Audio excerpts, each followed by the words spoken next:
con quel viso stanco e la vestaglia un po' macchiata, quando tu dici sì no, e con quest'aria sempre indignata, la femminilità cos'è cambiata, ma non trovo le parole, forse sono finite.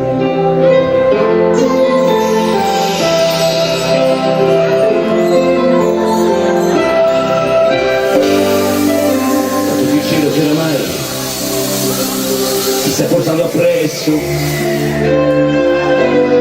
con il veleno che mi hai sempre gettato addosso, la voglia che io avevo di ricominciare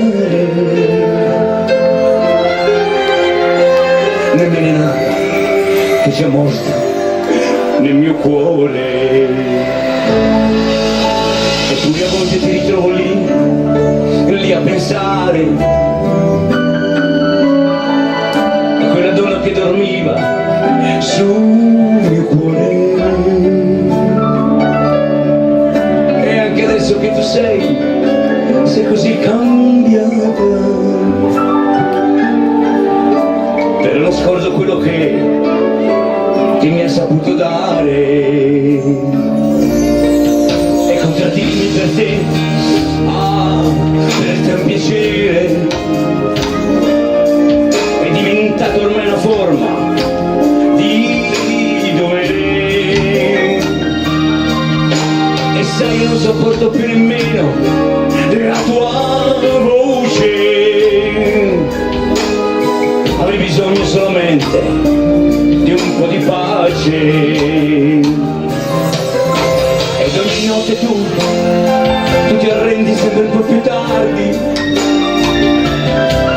il desiderio chiedimi ormai fa porte dei ricordi, e sai io non sopporto più nemmeno la tua voce, avrei bisogno solamente di un po' di pace, e sopportarci andare avanti a cosa serve quando tutto è insopportabile,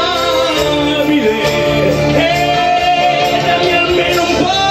d'amore, ormai non vuoi o non sai darlo più, ridiamo con gli amici fino al momento di tornare a casa.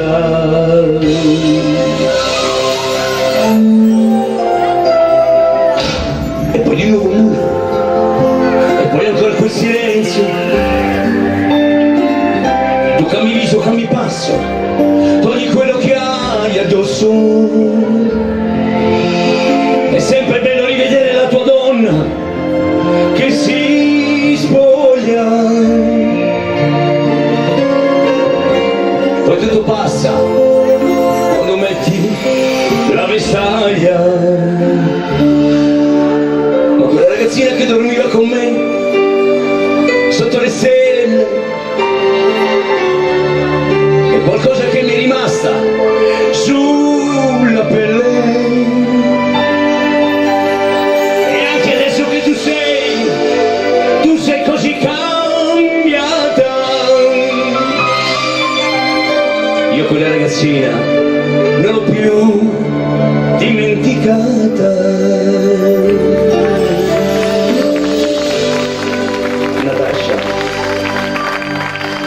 Racconti di storie.